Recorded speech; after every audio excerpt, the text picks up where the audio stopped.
I'm told this is the very first time any reporter from any country has been allowed to see this. We will don static-proof jackets or full bunny suits and take numerous air showers because one speck of dust could ruin an entire line. There is one obvious reason for Apple's legendary secrecy over the years. If the world sees this line, it might change the way people think in this line.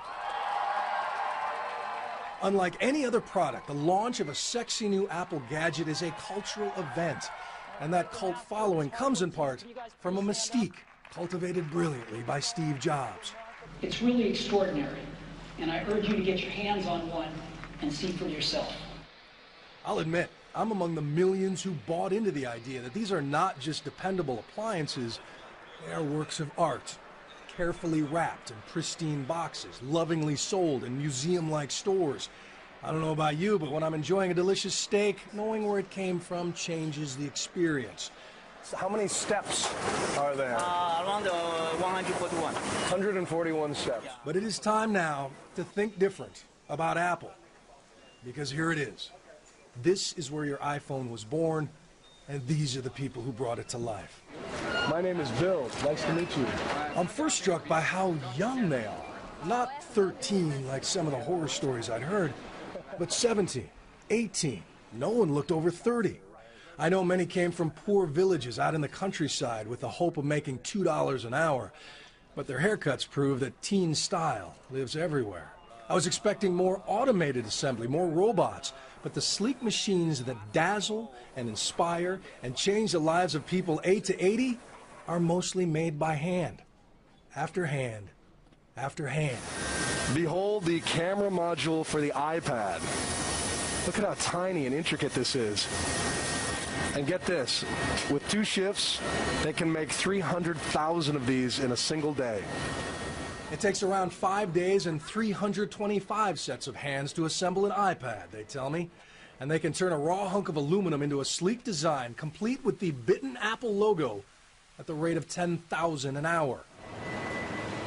At the end of this process, I find 27-year-old Xiao Ying, who carves the aluminum burrs from 3,000 apples every shift.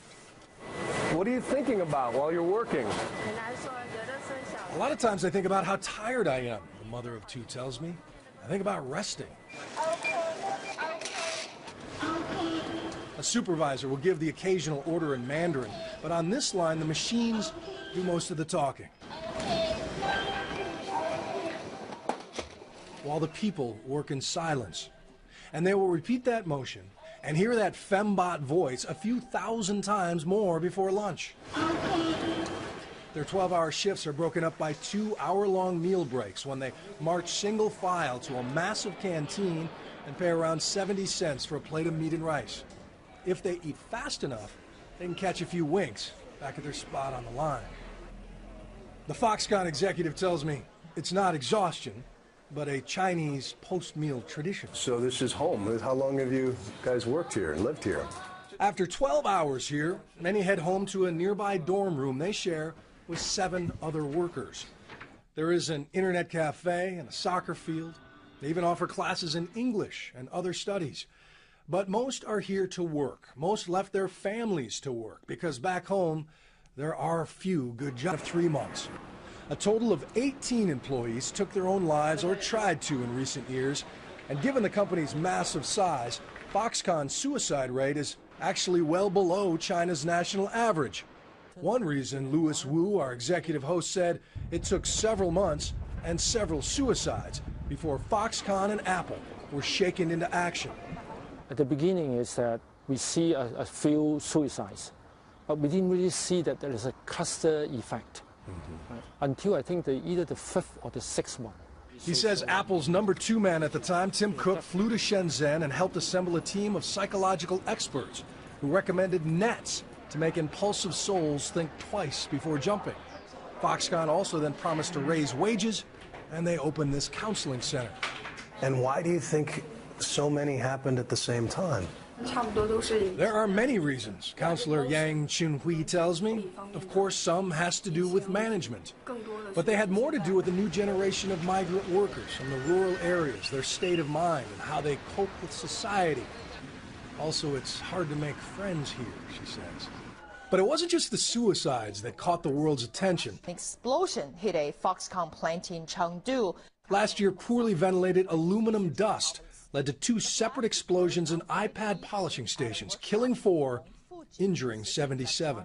There is, in fact, one labor rights group in the country who claims that they tried to warn you about combustible dust before the explosions. Is that true? Do you have regrets about not doing more sooner?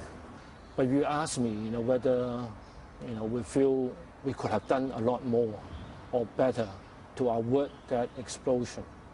Absolutely. We were devastated.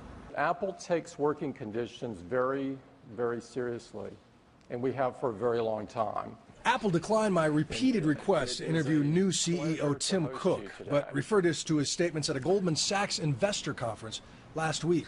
We don't let anyone cut corners on safety. But now more than ever, they are trying to prove that to the world. Until this year, Apple had never released the names of its suppliers. They almost doubled the number of supplier audits performed last year, and a few months ago they decided to join the Fair Labor Association. And we were there when the head of the FLA arrived to begin the largest ever audit of Foxconn. This is not a surprise inspection. No. So how do you know they're not putting on a show for you if they know you're coming? I expect them to put on a show for us. That's normal. But our method is such that we have a bottom-up interview method that just surfaces. Over the next couple of days, everything will surface. It's only fair to note that Apple is just one of many Foxconn customers, and most of them have escaped this recent storm of bad publicity. As one of the FLA auditors explains, the biggest and most visible brands often take the heat for the entire industry. And why the timing like this? Well, we call it the Nike moment, right, in the industry. So there was a moment for Nike in the 90s when they got a lot of publicity, negative publicity. And they weren't the worst. It's probably similar like Apple. They're not necessarily worse than anybody else. It's just that the publicity started to build up. Part of the Fair Labor Association team scours time cards and pay records, while another uses, yes, iPads to beam the anonymous grievances of 35,000 workers to a server in New Zealand. So this is home. And many of them will pay $17.50 a month to move into a dorm like this with 7 strangers. To get a sense of how this compares to their homes, we traveled to a village outside the industrial town of Chengdu, where a single family might live in a room like this. Oh, that's your heat. Oh, I see. Though they have heard of Foxconn, they've never seen an iPad before. So this is what they make at Foxconn. It's called an iPad. And since the young people left to work in the factories, they say everything is better. So you eat better, you have better clothes, more to do? Yes, they say. Everything. Wow. Meanwhile, back in the Apple lines in Shenzhen, the Fair Labor Association audit continues. People are really pushing this stuff out. Apple paid $250,000 to join this group, and Apple is paying for this audit, making critics worry about a conflict of interest. But Arette van Heerden of the FLA insists that when they publish this report, any whitewash will be obvious. What are you looking for with behavior, traits, physical characteristics, what? Definitely. One of them is, will they look up even? We come in here, we're outsiders, we're obviously an object of curiosity. And I want to know, can they express that curiosity? Can they steal a glance? I go into facilities where people won't look up, and they're really, really intimidated. I'm Bill. Since Apple encouraged us to approach anyone on their lines, we did. What goes through your mind when you do the same thing all day like this? We met people on and off the factory complex. Did you move to here for this job? Or on and off the record. You can be honest. And it became quickly obvious that a strange American with a camera crew only gets so much candor. So if there was one thing that you could change about your job here, what would it be? But plenty of people like Zhang Ruhua had no problem telling me that the dorms are too crowded and the trees block the sunshine and the food prices are too high. We heard the kind of complaints you'd hear at any factory or college campus. And even though wages have doubled since the suicide nets went up, most everyone complained about low pay. But in China, other than complaining, there's very little they can do about it.